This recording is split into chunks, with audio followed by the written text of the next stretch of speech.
ಜನರಿಗೆ ಸುಳ್ಳು ಹೇಳಲಿಕ್ಕೆ ಸಾಧ್ಯ ಇಲ್ಲ. ಏಯ್ ಕೂತ್ಕೊಳ್ರಿ, ಅವ್ರು ಯಾರವ್ರು? ಏಯ್ ಕೂತ್ಕೊಳ್ಳಯ್ಯ.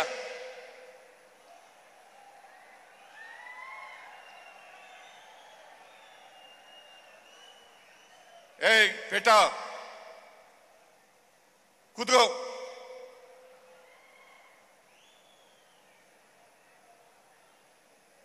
ಇಪ್ಪತ್ತು 25 ನಿಮಿಷ ಕೂತ್ಕೊಳ್ಳಿ. ನೀವೆಲ್ಲ ಇಷ್ಟೊಂದು ಖರ್ಚು ಮಾಡಿ, ಜಿಲ್ಲಾ ಆಡಳಿತದವರು ಖರ್ಚು ಮಾಡಿ ಇಷ್ಟೊಂದು 2578 ಕೋಟಿ ರೂಪಾಯಿಗಳನ್ನ ಹೆಚ್ಚಾಗಿ ಮೈಸೂರು ನಗರದಲ್ಲಿ ಖರ್ಚು ಮಾಡಿ ನಿಮಗೋಸ್ಕರ ಈ ಕಾರ್ಯಕ್ರಮವನ್ನು ಹಮ್ಮಿಕೊಂಡಿರ್ತಕ್ಕಂಥದ್ದು. ನಿಮ್ಮ ಮುಂದೆ ಇಡಬೇಕು, ನಮ್ಮ ಸರ್ಕಾರ ಅಧಿಕಾರಕ್ಕೆ ಬಂದು 2 ವರ್ಷ 1 ತಿಂಗಳಾಯ್ತು. ಈ 2 ವರ್ಷದಲ್ಲಿ ನಾವೇನೇನು ಮಾಡಿದ್ದೀವಿ ಅನ್ನೋದನ್ನ ಜನರ ಮುಂದೆ ಇಡಬೇಕು, ಜನ ಅರ್ಥ ಮಾಡ್ಕೋಬೇಕು. ಅದಕ್ಕೋಸ್ಕರವಾಗಿ ಈ ಕಾರ್ಯಕ್ರಮವನ್ನು ಮಾಡಿರ್ತಕ್ಕಂಥದ್ದು. ಭಾರತೀಯ ಜನತಾ ಪಕ್ಷದವರು, ಜೆಡಿಎಸ್ನವರು ಹೇಳ್ತಾರೆ ಸಿದ್ದರಾಮಯ್ಯನವರ ಶಕ್ತಿ ಪ್ರದರ್ಶನ. ಸಿದ್ದರಾಮಯ್ಯನವರ ಶಕ್ತಿ ಪ್ರದರ್ಶನವನ್ನು ಮಾಡಲಿಕ್ಕೋಸ್ಕರ ಈ ಕಾರ್ಯಕ್ರಮವನ್ನು ಮಾಡಿದ್ದಾರೆ. ಇದು ಶಕ್ತಿ ಪ್ರದರ್ಶನವಲ್ಲ,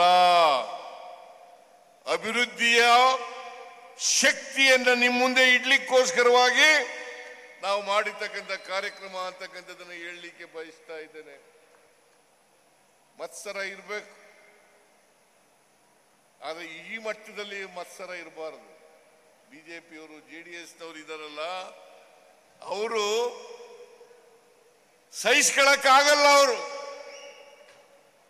ಸಹಿಸ್ಕೊಳ್ಳಕ್ಕಾಗದೇನೆ ಸುಳ್ಳುಗಳನ್ನ ಹೇಳಿ ಜನರನ್ನ ದಾರಿ ತಪ್ಪಿಸ್ತಕ್ಕಂಥ ಕೆಲಸವನ್ನ ಮಾಡ್ತಾ ಇದ್ದಾರೆ.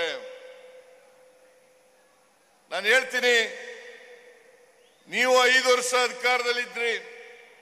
ಹಿಂದೆ 2008ರಿಂದ 13ರವರೆಗೆ ಅಧಿಕಾರದಲ್ಲಿದ್ರಿ.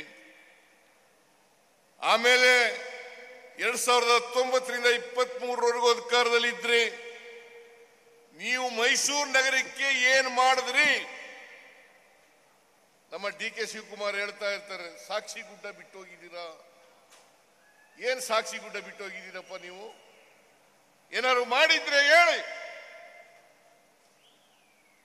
4 ವರ್ಷಗಳು ಅಧಿಕಾರದಲ್ಲಿದ್ರಿ ನೀವು.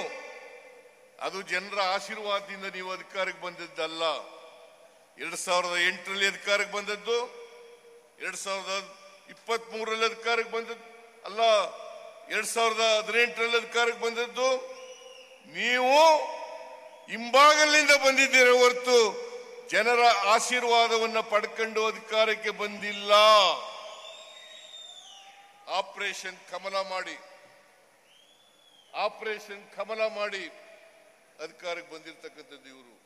2008ರಲ್ಲಿ ಎಷ್ಟು ಗೆದ್ದಿದ್ರು ಇವರು? 110 ಜನ, 113 ಜನ ಗೆಲ್ಲಲಿಕ್ಕಾಗಲಿಲ್ಲ ಇವರು. 2018ರಲ್ಲಿ ಇವ್ರು ಗೆದ್ದದ್ದು ಎಷ್ಟು? 104 ಜನ, 113 ಜನ ಗೆಲ್ಲಿಲ್ಲ ಭಾರತೀಯ ಜನತಾ ಪಕ್ಷದವರು. ನ್ಯೂಸ್ ಫಸ್ಟ್, ನಿರ್ಭೀತಿಯಿಂದ ನಿಮ್ಮ ಪರವಾಗಿ.